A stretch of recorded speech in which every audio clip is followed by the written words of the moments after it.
Oke, selamat datang kembali di podcast kami. Hai Mika FK Unut, perkenalkan saya Ming. Dan aku Sinta. Pada kesempatan kali ini kita akan mengobrol santai tetapi tetap bermakna tentang hal-hal yang sering kita rasakan sebagai mahasiswa.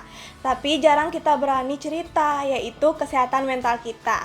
Di tengah tugas yang menumpuk, tekanan akademik, tuntutan keluarga, organisasi dan kehidupan sosial, kesehatan mental seringkali jadi hal terakhir yang kita pikirkan. Padahal justru di masa kuliah inilah banyak dari kita mulai merasakan stres, kecemasan, bahkan burnout yang kadang sulit diperjelaskan. Nah, di episode kali ini kita akan mengobrol langsung dengan mahasiswa untuk mendengar pengalaman, sudut pandang, serta motivasi mereka tentang bagaimana kampus bisa menjadi tempat yang lebih sehat, bukan hanya secara akademik, tapi juga secara mental dan emosional. Oke, di sini kita mulai aja ya. Di sini ada 2 narasumber nih dari mahasiswa keperawatan angkatan 2024. Oke, dari teman-teman boleh perkenalan diri dulu ya. Dari siapa boleh? Baik, halo semuanya. Perkenalkan, aku Ika Aditya Permana. Aku juga biasa dipanggil Adit. Aku mahasiswa keperawatan angkatan 2024. Oke, terima kasih. Mungkin perkenalkan, nama saya Kade Ali Pramudia, bisa dipanggil Aldi. Saya dari angkatan 2024 dari Rivalnya Adit. Nah, kita mulai aja ya teman-teman. Jadi di sini ada 4 pertanyaan. Kita mulai dari pertanyaan pertama. Jadi menurut kalian apa saja tekanan atau tantangan yang paling sering kalian rasakan selama menjadi mahasiswa? Mungkin dari teman-teman. Oke, mungkin saya izin untuk menjawab pertanyaan pertama tentang apa saja tekanan atau tantangan yang paling sering saya rasakan menjadi mahasiswa. Ya pasti banyak ya. Mungkin saya akan menjelaskan 3 poin terlebih dahulu. Yang pertama itu tekanan yang paling sering aku rasakan nih biasanya datang dari akademik itu sendiri, terutama pada tugas yang menumpuk dalam deadline yang berdekatan. Sebagai mahasiswa keperawatan udayana pasti tahulah tugas-tugas apa yang harus diselesaikan. Di situ ada juga tentang tenggat-tenggatnya juga, apalagi kita kan juga menjalankan 2 blok secara langsung dalam 1 minggu selang-seling, sehingga itu bisa membuat tekanan atau tantangan yang harus aku rasakan selama jadi mahasiswa keperawatan. Untuk poin kedua yaitu dia membagi waktu antara dunia perkuliahan sama dunia organisasi. Kenapa? Dikarenakan kita menjadi mahasiswa, pasti khususnya mahasiswa keperawatan udayana pasti memiliki bebannya sendiri, yaitu harus memenuhi minimal syarat SKP sebelum wisuda. Nah, itu merupakan tantangan atau tekanan yang saya alami sendiri selama menjadi mahasiswa keperawatan. Dikarenakan untuk mencari 100 SKP itu kita harus mengikuti kepanitiaan, lomba-lomba dan sebagainya, sehingga fokus kita itu terbagi menjadi 2 atau beberapa bercabang lah bisa dikatakan, sehingga itu salah satu tantangan yang harus kita hadapi atau tekanan yang harus kita hadapi. Nah, itu yang terakhir, itu poin ketiga yang saya bawakan itu tentang keluarga. Dikarenakan keluarga itu adalah orang yang selalu support kita, lalu membiayai kita kuliah. Nah, seperti kita ketahui kan, berkuliah itu biayanya sangat mahal, benar-benar mahal, sehingga itu merupakan tantangan kita. Dikarenakan apa? Karena kan kita harus memenuhi ekspektasi dari keluarga kita sendiri, karena keluarga kita pasti menaruh ekspektasi juga kepada kita sendiri agar bisa melakukan perkuliahan dengan baik, lalu lulus tepat waktu, lalu bisa wisuda, lalu bisa bekerja juga, dan bisa mengangkat derajat keluarga lah salah satunya. Jadi sekian dari saya kembalikan kepada Ming dan Sinta. Makasih Aldi. Selanjutnya Adit boleh? Baik, terima kasih Ming dan Sinta. Kalau dari aku sendiri itu nggak jauh berbeda dari Aldi ya. Tentu akademik dan juga non-akademik itu menjadi sebuah tekanan juga tantangan bagi aku sendiri. Dimana di akademik sendiri kan siapa sih mahasiswa yang nggak tertekan sama akademik ya. Tentu non-akademik itu tugas, terus materi-materi perkuliahan yang cukup berat juga. Terus juga ada ujian USC, kita ke mahasiswa kesehatan juga pasti ada USC. Itu siapa sih yang nggak tertekan gitu sama bidang akademik seperti itu gitu. Jadi kalau menurutku itu di bidang akademik itu tekanan yang aku alamin itu di tugas dan juga ujiannya. Terus kalau di non akademik kan kita sebagai mahasiswa udayana ya, kita dituntut untuk mengumpulkan SKP seperti yang Aldi katakan tadi, kita minimal 100 ya kalau nggak salah, itu kita baru bisa wisuda. Jadi kita harus banyak-banyak ikut panitiaan, ikut kegiatan-kegiatan pengabdian masyarakat dan juga yang lainnya agar kita bisa mengumpulkan SKP yang ditargetkan oleh universitas itu.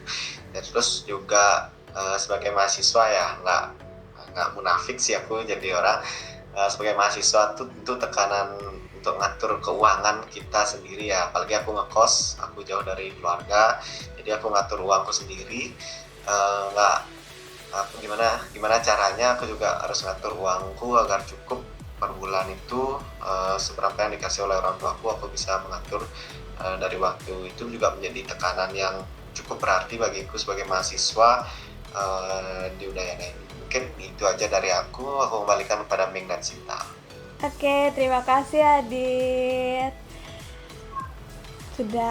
Kalian berdua sudah mencurahkannya. Oke, kita lanjut aja ya ke pertanyaan kedua. Oke, Sinta. Oke, pertanyaan kedua, pernah nggak sih kalian merasa terlalu lelah secara mental atau mungkin bisa dibilang burnout? Kalau iya, apa yang biasanya memicu hal tersebut?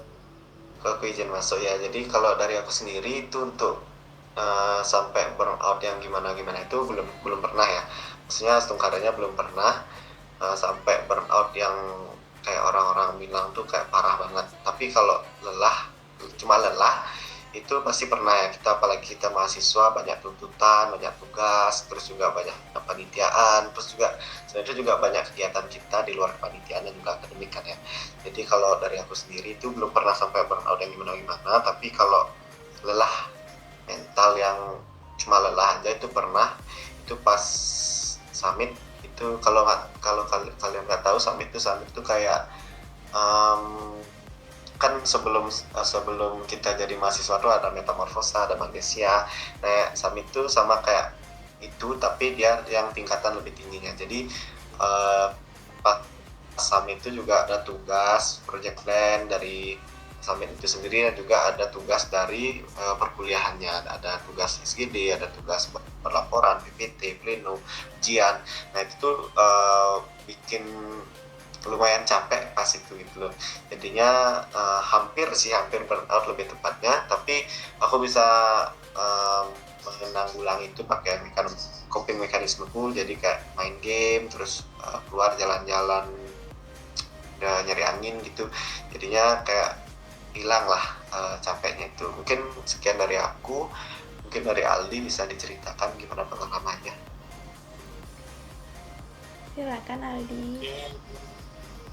Mungkin dari aku sendiri untuk burnout atau lelah secara mental, pengalaman menjadi mahasiswa pasti adalah beberapa kali, sehingga aku selama mengikuti kegiatan di kampus mungkin kadang-kadang pernah langsung menyendiri, jauh dari misal tidak ikut berkerumun atau tidak ikut berpartisipasi lah sama teman-teman yang lain, kayak introvert kali lah dibilang lah kadang-kadang. Itu dikarenakan aku lagi burnout. Alasannya mungkin karena aku itu kebanyakan ngambil kepanitiaan lah, soalnya targetku itu biar semester muda itu biar pemenuhan SKP itu bisa full lah, biar semester gede itu nggak mikirkan SKP lagi. Dan juga untuk burnoutnya itu nggak terlalu lama sih, cuma lagi beberapa jam aja burnout, habis itu langsung bisa nyelesain masalah atau job desk yang diinginkan. Soalnya hal yang memicu aku burnout itu kan saya dijelaskan tentang banyaknya panitia yang saya ambil, sehingga fokus saya itu terbagi menjadi beberapa atau bercabang lah. Ada harus fokus dalam akademik, ada fokus dalam tugas-tugas dari kepanitiaan, sehingga aku tuh kemana-mana pasti sering bawa laptop, apa-apa tuh harus sering bawa laptop, dikarenakan aku tuh pasti ada tugas di kepanitiaan tuh yang selalu butuh laptop. Dan Dan untungnya juga mekanisme coping menurut yang aku jalani itu menurutku bagus, dikarenakan aku itu nggak melampiaskan ke orang lain, akan tapi aku fokus pada diriku sendiri seperti diam, lalu mencari jalan bagaimana cara menyelesaikan masalah yang aku dapatkan, sehingga itu selesai, sehingga nggak terlalu berlarut dalam dan juga aku tuh sebenarnya semua kegiatan tuh mirip sama Adit, kayak mengikuti summit. Aku juga mengetahui gimana serunya summit itu, bagaimana harus ada deadline tugas bagaimana, jadinya dengan mekanisme copingku sendiri, sehingga aku bisa sampai pada malam hari ini bisa mengikuti semua kegiatan dengan baik, memaksimalkan potensi yang aku ada, sehingga bisa hadir pada podcast pada malam hari ini. Oke, sekian. Saya kembali kepada Sinta dan Tim. Oke, terima kasih Aldi, jawabannya juga Adit. Pastinya kita secara pribadi pasti punya pernah merasa lelah secara mental ataupun burnout itu.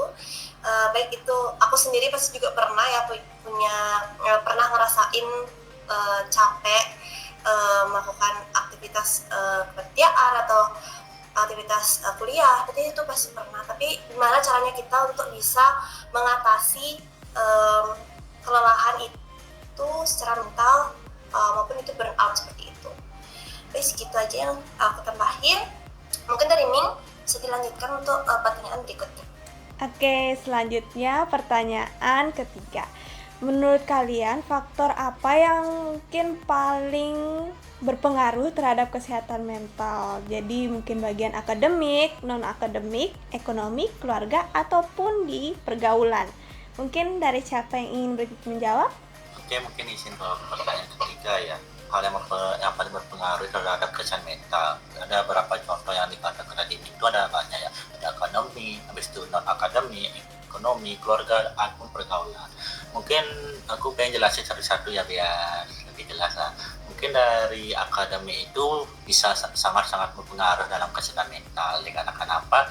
Karena tuntutan banyak, habis itu materi-materi susah, habis itu deadline yang banyak, tugas yang banyak, lalu ada ujian yang harus benar-benar gak remet, OSCE juga sama, itu bisa mempengaruhi kesehatan mental kita juga. Lalu non-akademik harus memenuhi minimal 100 SKP, sehingga benar-benar kita harus benar-benar terjun langsung dalam seluruh kepanitiaan ada, sehingga limpulkan SKP yang ada, sehingga itu bisa membuat pikiran kita juga bercabang, juga harus mikir kepanitiaan, habis itu memikirkan akademik juga. Lalu ekonomi juga berpengaruh juga sebenarnya. Karena kenapa? Karena biaya kuliah itu dikatakan nggak mahal lah, harus per setiap 6 bulan terus harus bayar UKT, harus bayar keperluan perkuliahan, habis itu bayar keperluan kepanitiaan, itu sangat mempengaruhi juga. Lalu keluarga juga sangat mempengaruhi, karena kenapa? Kalau tanpanya support keluarga, kita nggak bisa jadi apa-apa pada malam hari ini. Lalu yang terakhir, pergaulan. Pergaulan itu sangat mempengaruhi, dikarenakan apa? Karena saya melihat berita-berita di banyak kasus itu banyak orang yang salah pergaulan sehingga menyebabkan itu terjerumus ke hal-hal yang negatif. Jadi yang saya dapat ambil itu hal yang paling berpengaruh dalam kesehatan mental, yang paling prioritas pertama itu ada kestabilan dalam keluarga itu sendiri. Karena apa? Kita dilahirkan oleh keluarga kita sendiri. Dari kecil kita bersama keluarga, secara tidak langsung keluarga adalah salah satu rumah yang benar-benar yang kita punya. Misalnya rumahnya itu goyah atau hancur, itu bisa mengaruhi kesehatan mental kita. Mungkin saya ambil satu kasus. Misalnya kita burnout, atau pengalaman saya sendiri, saya mengalami burnout, akan tapi ibu saya itu sering bertanya bagaimana kabarnya, apakah ada masalah atau bagaimana. Saya ceritalah kepada ibu saya, dan ibu saya itu dan bapak saya itu malah mendukung atau mensupport saya agar tetap semangat, jangan pantang menyerah, pasti bisa kok, ibu percaya sama kau, pasti bisa. Kayak semua motivasi yang diberikan kepada keluarga saya itu kepada saya itu membuat saya itu, oh, saya ada orang yang saya pegang di sini, saya tidak sendirian, sehingga saya benar-benar bisa menghadapi tantangan atau rintangan yang ada di dunia perkuliahan ini. Jadi dapat disimpulkan itu yang paling berpengaruh itu tentang kestabilan di suasana keluarga itu sendiri. Ya, saya kembalikan pada Ming dan Sinta. Oke, terima kasih Aldi sudah menjawab. Oke, selanjutnya Adit boleh? Ya, aku setuju sama Aldi ya, keluarga itu jadi faktor yang paling berpengaruh. Tapi kembali lagi kepada orang lain ya, karena setiap orang tuh punya kepribadian yang berbeda-beda. Jadi mungkin ada orang yang di akademiknya maupun di pergaulannya, tapi aku pribadi itu setuju sama Aldi tadi. Oke, terima kasih Adit. Jadi banyak ya kunci utamanya itu dari keluarga. Dan mungkin bisa jadi orang terdekat kita. Mungkin dari Sinta bisa dipersilakan untuk memberikan pertanyaan terakhir.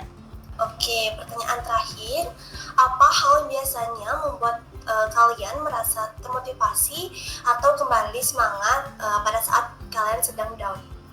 Oke, kalau dari aku sendiri, hal yang paling membuat termotivasi itu tentu keluarga ya, karena apa-apa pasti keluarga, yang membiayain kita kuliah keluarga, yang mensupport kita keluarga, dan juga selain itu juga tentu didukung sama teman dan juga orang-orang terdekat kita ya, orang-orang kita sayang. Jadi terkadang aku juga merasa capek gitu, terkadang merasa kayak males, ngapain sih kuliah, ngapain sih buat tugas. Tapi kembali lagi aku ingat keluarga aku lah yang membiayain aku kuliah, keluarga aku udah membiayainku sampai sini itu jauh,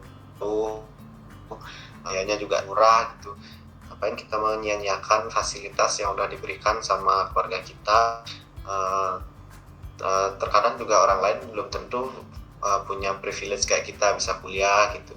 Jadi aku juga bersyukur keluargaku mampu membiayaiku sampai kuliah, terus juga mensupport aku setiap kegiatan apapun, pasti dia juga ngasih doa, ngasih restu gitu.